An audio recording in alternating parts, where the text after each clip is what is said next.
Jesus loves me, this I know, for the Bible tells me so. Little ones to him belong. They are weak, but he is strong. Yes, Jesus loves me. Yes, Jesus loves me. Yes, Jesus loves me. The Bible tells me so. Jesus loves you. We are going to be starting the reading of Moses and the burning bush. Now Moses was tending the flock of Jethro, his father-in-law, the priest of Midian, and he led the flock to the far side of the desert and came to Horeb, the mountain of God. There the angel of the Lord appeared to him in flames of fire from within the bush. Moses saw that though the bush was on fire, it did not burn up. So Moses thought, I will go over and see this strange sight, why the bush does not burn up. When the Lord saw that he had gone over to look, God called to him from within the bush, Moses, Moses. And Moses said, Here I am. Do not come any closer, God said. Take off your sandals, for the place where you're standing is holy ground. Then he said, I am the God of your father, the God of Abraham, the God of Isaac, and the God of Jacob. At this point, Moses hid his face because he was afraid to look at God. And the Lord said, I have indeed seen the misery of my people in Egypt. I have heard them crying out because of their slave drivers, and I'm concerned about their suffering. So I have come down to rescue them from the hand of the Egyptians, and to bring them up out of that land into a good and spacious land, a land flowing with milk and honey.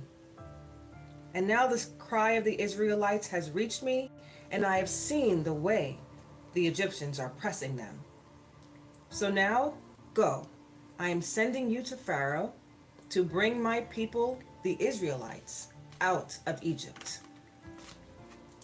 But Moses said, God, who am I that I should go to Pharaoh and bring the Israelites out of Egypt? And God said, I will be with you. And this will be the sign to you that it is I who have sent you. When you have brought the people out of Egypt, you will worship God on this mountain. Moses said to God, suppose I go to the Israelites and say to them, the God of your fathers has sent me to you. And they say, what is your name? Then what shall I tell them? God said to Moses, I am who I am. This is what you are to say to the Israelites. I am has sent you. God said to Moses, say to the Israelites, the Lord, the God of your fathers, the God of Abraham, the God of Isaac, and the God of Jacob, has sent me to you. This is my name forever, the name by which I am to be remembered from generations to generations. But I know that the king of Egypt will not let you go unless a mighty hand compels him. So I will stretch out my hand and strike the Egyptians with all the wonders that I will perform among them. After that, he will let you go. Moses said to the Lord, O Lord, I have been eloquent. O Lord, I have never been eloquent, neither in the past, nor since you have spoken to your servant. I am slow of speech and tongue. The Lord said to him, who gave man his mouth? Who makes him deaf or mute? Who gives him sight or makes him blind? Is it not I, the Lord? Now go. I will help you speak, and I will teach you what to say. But Moses said, O Lord, please Please send someone else to do it." Then the Lord's anger burned against Moses, and he said, "What about your brother, Aaron, the Levite? I know he can speak well. He is already on his way to meet you, and his heart will be glad when he sees you. You shall speak to him and put words in his mouth. I will help both of you speak. I will teach you what to do. But take this staff in your hand so you can perform miracles, signs with it." Then Moses went back to Jethro, his father-in-law, and said to him, "Let me go back to my own people in Egypt to see if any of them are still alive." Jethro said, "Go, and I wish you well." Now the Lord had said to Moses in Midian, "Go back to Egypt, for all the men who wanted to kill you are dead." So Moses took his wife and sons, put them on a donkey, and started back to Egypt. And he took the staff of God in his hand. And that is the end of Moses and the burning bush. We are moving on to the next chapter, the Israelites crossing the Red Sea. Even after God has sent 9 horrible plagues, Pharaoh would not let the Hebrew people leave Egypt. But when God sent the 10th plague, which killed the firstborn male of every family, including Pharaoh's family, Pharaoh told Moses and the people in a hurry, "Leave this country." When the king of Egypt was told that the people had fled, Pharaoh and his officials changed their minds about them and said, "What have we done? We have let the Israelites go and have lost their services." He had his chariots made ready and took his army with him. As Pharaoh approached, the Israelites looked up, and there were the Egyptians marching after them. They were terrified and cried out to the Lord. They said to Moses, "Was it because there were no graves in Egypt that you brought us out to the desert to die? What have you done to us by bringing us out of Egypt? Didn't we say to you in Egypt, 'Leave us alone, let us serve the Egyptians'? It would have been better for us to serve the Egyptians than to die here in the desert." But Moses answered the people, "Do not be afraid. Stand firm, and you will see the deliverance the Lord will bring you today. The Egyptians you see today, you will never see again. The Lord will fight for you. You need only to be still." Then the angel of God, who had been traveling in front of Israel's army, withdrew and went behind them, the pillar of cloud also moving from in front and stood behind them, coming between the armies of Egypt and Israel. Throughout the night, the cloud brought darkness to the one side and light to the other side, so neither went near the other all night long. Then Moses stretched out his hand over the sea, and all that night the Lord drove the sea back with a strong east wind and turned it into dry land. The waters were divided, and the Israelites went through the sea on dry ground, with a wall of water on their right and on their left. The Egyptians pursued them, and all of Pharaoh's horses and chariots and horsemen followed them into the sea. During the last watch of the night, the Lord looked down from the pillar of fire and cloud as the Egyptian army drew close and threw it into confusion. He made the wheels of their chariots come off, so that they had difficulty driving. And the Egyptians said, "Let's get away from the Israelites. The Lord is fighting for them against Egypt." Then the Lord said to Moses, "Stretch out your hand over the sea, so that the waters may flow back over the Egyptians and their chariots and horsemen." Moses stretched out his hand over the sea, and at daybreak the sea went back to its place. The Egyptians were fleeing towards it, and the Lord swept them into the sea. The water flowed back and covered the chariots and the horsemen. The entire army of Pharaoh that had followed the Israelites into the sea, not one of them survived. That day the Lord saved Israel from the hands of the Egyptians, and Israel saw the Egyptians lying dead on the shore.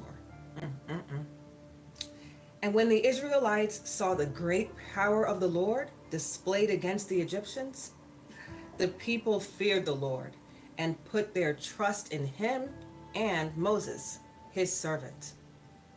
That's a great story.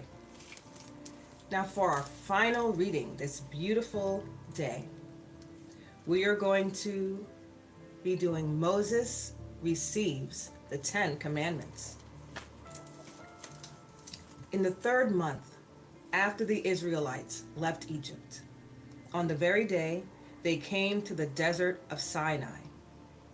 After they set out from Rephidim, they entered the desert of Sinai, and Israel camped there in the desert in front of the mountain.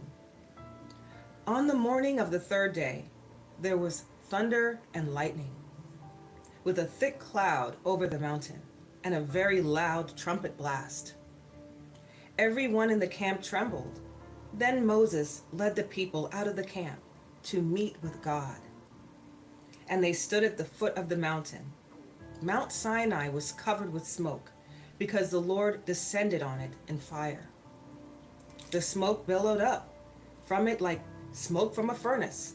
The whole mountain trembled violently, and the sound of the trumpet grew louder and louder. Then Moses spoke, and the voice of God answered him. And God spoke all these words: I am the Lord your God, who brought you out of Egypt, out of the land of slavery. You shall have no other gods before me. You shall not make for yourself an idol in the form of anything in heaven above, or on the earth beneath, or in the waters below. You shall not misuse the name of the Lord your God. For the Lord will not hold anyone guiltless who misuses his name. Remember the Sabbath day by keeping it holy. Honor your father and your mother, so that you may live long in the land the Lord your God is giving you. You shall not murder. You shall not commit adultery. You shall not steal. You shall not give false testimony against your neighbor. You shall not covet your neighbor's house. You shall not covet your neighbor's wife, nor his maidservant, his manservant, his ox, his donkey, or anything that belongs to your neighbor. And covet means to envy or to want for your own self. So basically, don't look at your neighbor's belongings and want them for yourself. Be happy and grateful for what God has given you. When the people saw the thunder and lightning and heard the trumpet and saw the mountain in smoke, they trembled with fear. The Lord said to Moses, "Come up to me on the mountain and stay here. I will give you tablets of stone with the law and commands I have written for their instructions." When Moses went up to the mountain, the cloud covered it, and the glory of the Lord settled on Mount Sinai. For 6 days the cloud covered the mountain, and on the 7th day the Lord called to Moses from within the cloud. The Lord called to Moses from within the cloud. Then Moses entered the cloud as he went up the mountain, and he stayed on the mountain 40 days and 40 nights. And that is the last chapter. We did chapter 8, 9, and 10 today of the book Bible Stories. So I'm going to check the chat. We have Dr. Families. Hello. How are you? I was reading, so I apologize for the late response. Aw, thank you so much. I appreciate that. God bless you. You know, any support, any words of encouragement, it's very helpful. You know, we're all human after all. So it's nice to know that we're appreciated. Thank you so much. I wanted to tell you that I'm really enjoying this series, and I look forward to completing the book. So the next episode will be episode 4, and we'll do 3 or 4 chapters again. God bless you too, Dr. Families, and I pray that you have a beautiful rest of your day, and God bless you. Jesus loves you, and so do I. Thank you.